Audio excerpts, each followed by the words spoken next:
आइए नाज़रीन, आज हम आपको मटर आलू कीमा बनाने की रेसिपी देते हैं, जिसके लिए हमने ये चंद एक अशिया ली हैं। जिसमें सबसे पहले तो सॉल्ट है 3/4 teaspoon, 1 teaspoon chilli powder, 1 teaspoon coriander powder, 1 teaspoon cumin seeds और हाफ टी स्पून जो है वो टर्मरिक पाउडर है।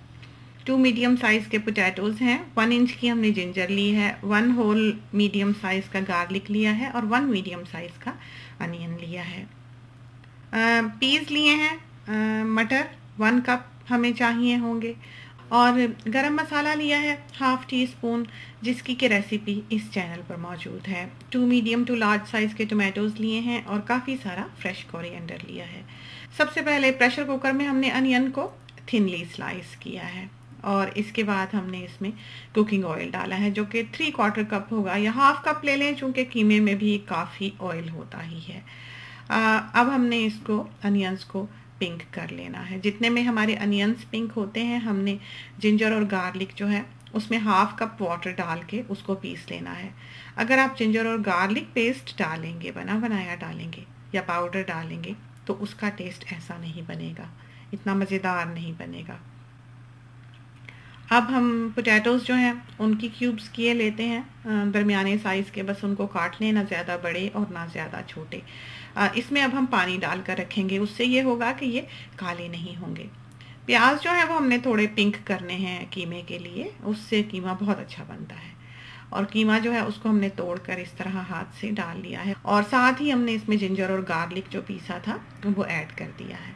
इसको अब हमने थोड़ा सा भून लेना है। साथ ही हमने इसमें सारी स्पाइसेस डाल दी हैं जो हमने ली थी।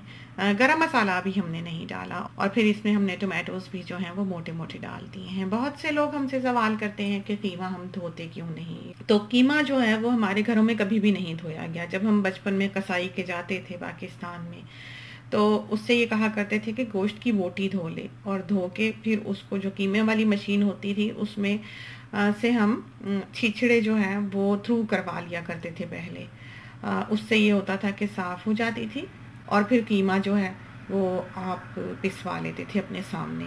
और बाहर के ममालिक में तो बहुत ही सफाई है और बिल्कुल बंद जगहों पे ये कीमा तैयार किया जाता है, बहुत बड़ी बड़ी मशीनों में। तो यहाँ इस तरह मक्खियाँ वगैरह और आउटडोर्स नहीं है ये काम के गंदा होने का इम्कान हो। और इसमें हमने थोड़ा सा पानी और ऐड करना है, 1/3 कप होगा, चूँकि जिंजर और गार्लिक जो हमने पीसी थी उसमें भी ऑलरेडी पानी हमने डाला था। अब हमने इसको प्रेशर दे देना है, इतनी ही देर जितनी देर के आप गोश्त को देते हैं।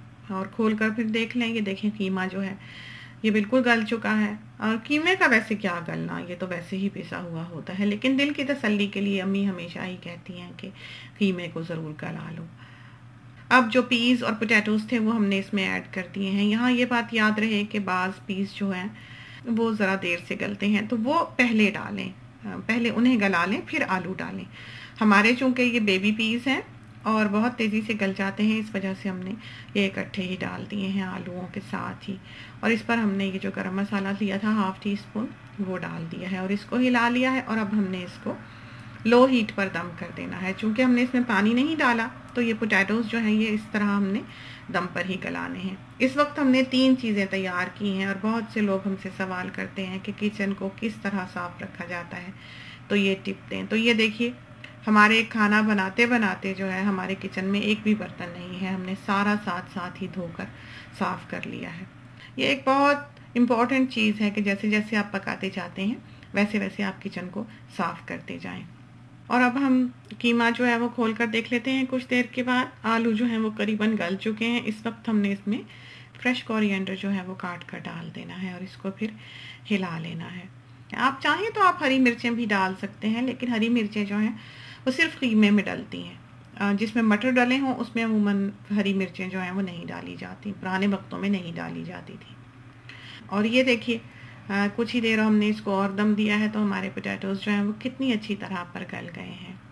तो ट्राई कीजिए, मज़ेदार तैयार होता है। खुदा करे कि ये आपका बहुत अच्छा तैयार हो और आपको पसंद आए। जाते जाते एक बात का ज़िक्र और करते चलें कि हमारा फ़ेसबुक पेज भी है, आप चाहें तो आप उसे भी ज्वाइन कर सकते हैं। वहाँ पर भी बहुत सी कारआमद टिप्स और रेसिपीज़ वगैरह जो हैं वो आपकी नज़र से गुजरेंगी। इसके साथ ही हमें इजाज़त दीजिए। अल्लाह हाफ़िज़।